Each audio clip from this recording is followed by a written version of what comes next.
Hello, everyone, and welcome to Scrap Saturdays. I hope you're all doing well.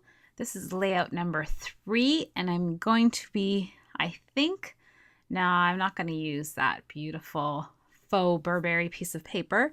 I think I'm going to pick one that it's the plus signs.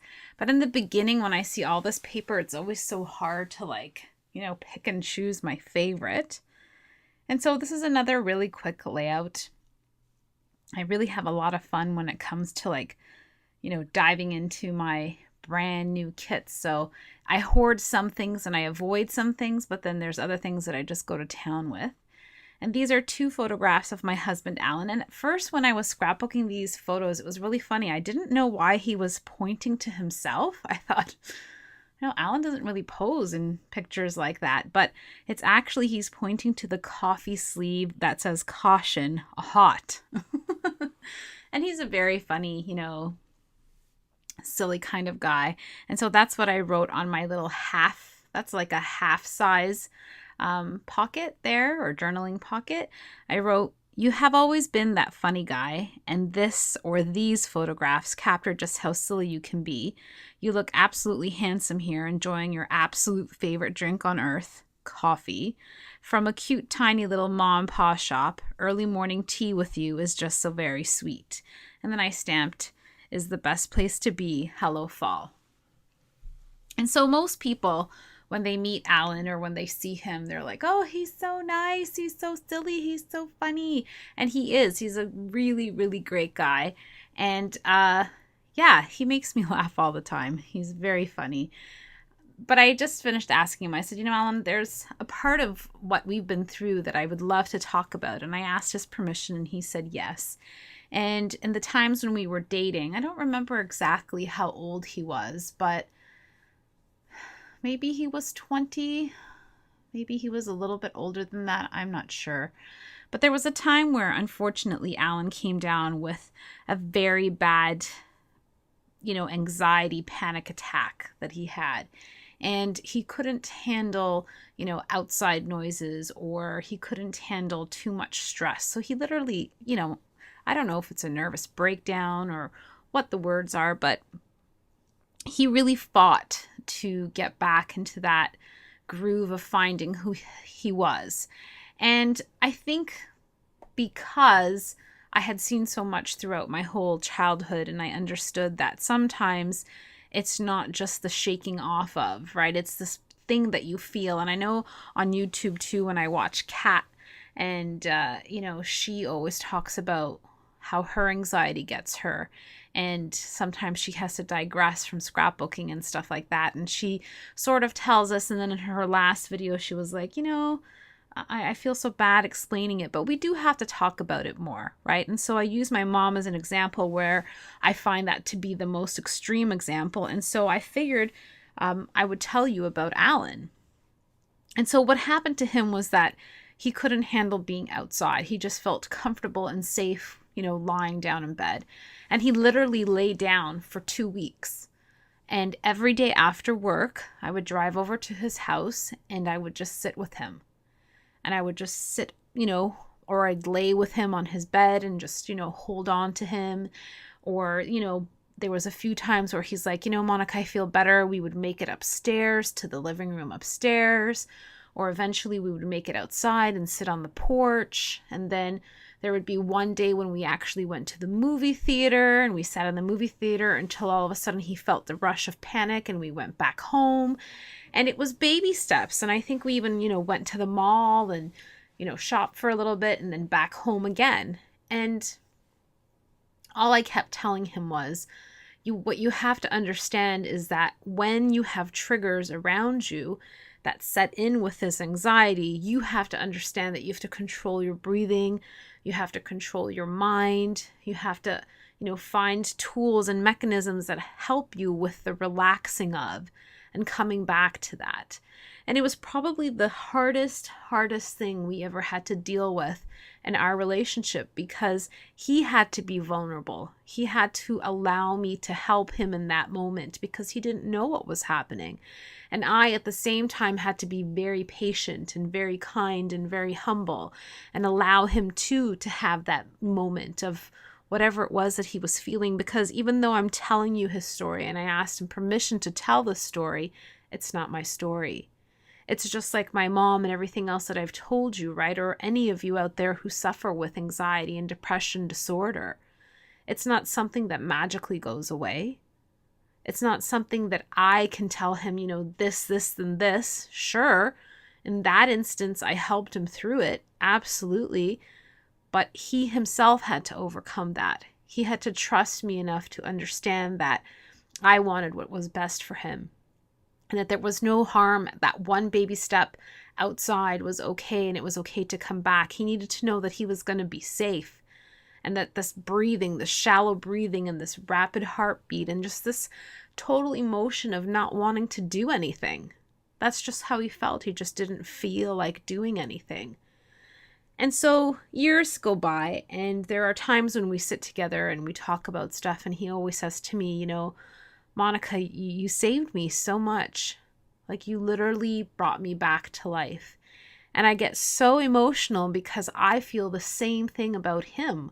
I feel like he brought me to life too. Like, he introduced a whole new concept of relationship where there's love and trust, where there's a partner who believes in you and cares for you and hugs and kisses you and, is so kind and caring and supportive. Through the normal everyday stuff. Remember, there are no white picket fences here. But in this moment, in this topic, yes, he saved me. Ironically, he thinks I saved him.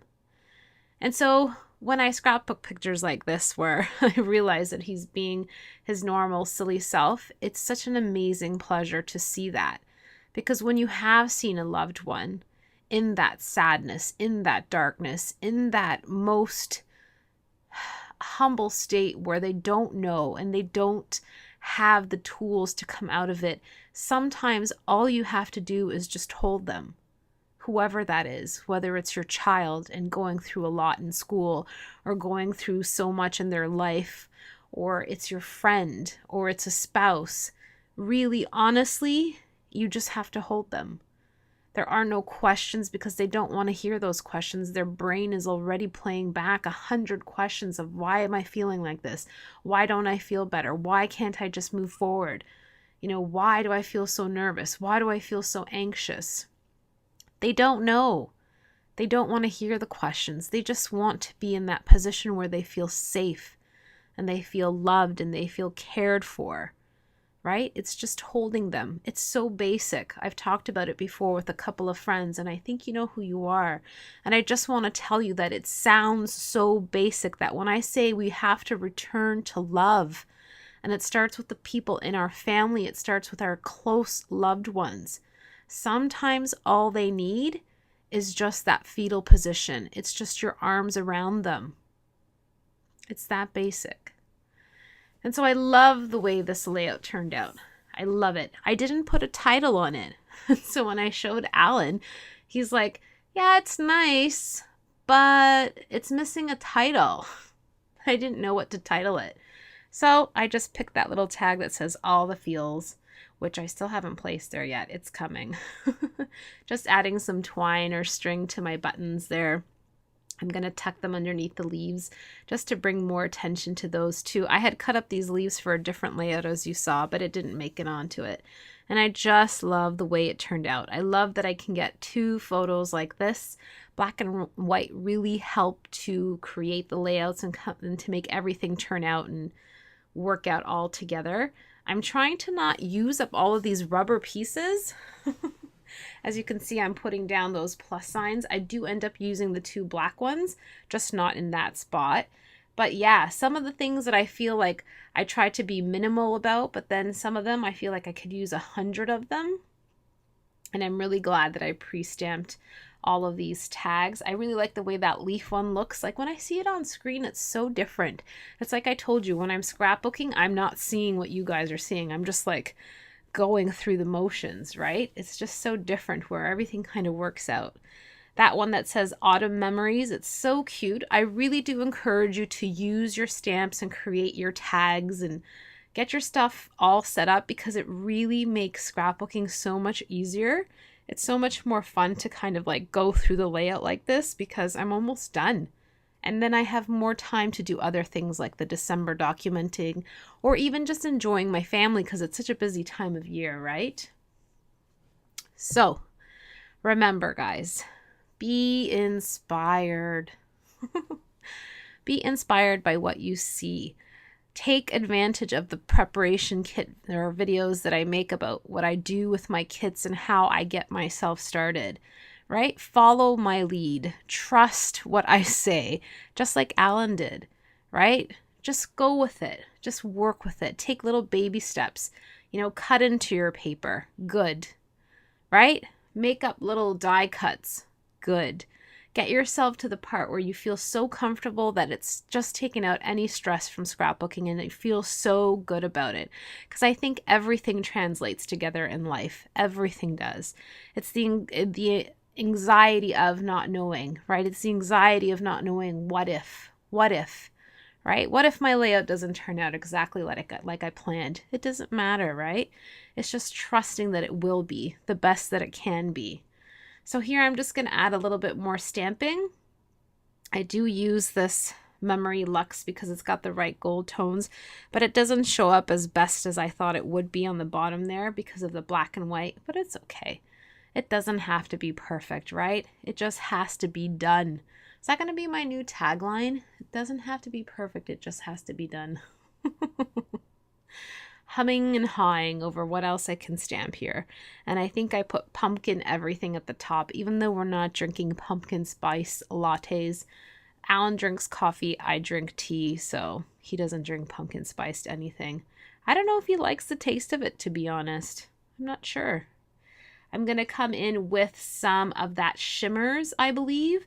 It's awesome. I still don't know the name of the color of it. I'm really sorry, but I really love the way it dries. If you haven't used it or you have it in your hip kits, grab it. I always save it for no reason. I have so much, so many different colors. I actually used a green one on another layout and it just dries so beautifully. It's a really, really beautiful product. I think I have to create some mixed media backgrounds with it as well, just to see how I like it. Great big hugs, my friends. Great big hugs. Be inspired. Make time. Take time for yourselves, right? Yeah. Look how cute. Look at his face. He's pointing to his caution hot. I laughed. It was at this point that I realized, I was like, oh, that's what these pictures are about. That's what happens when you use older photos. They make you laugh and they remind you, right? They remind you of an awesome time that you had together. Thank you so much, guys, for everything, for all your comments, for all my new subscribers. I'm so happy. Thank you so much, and I will see you all very, very soon.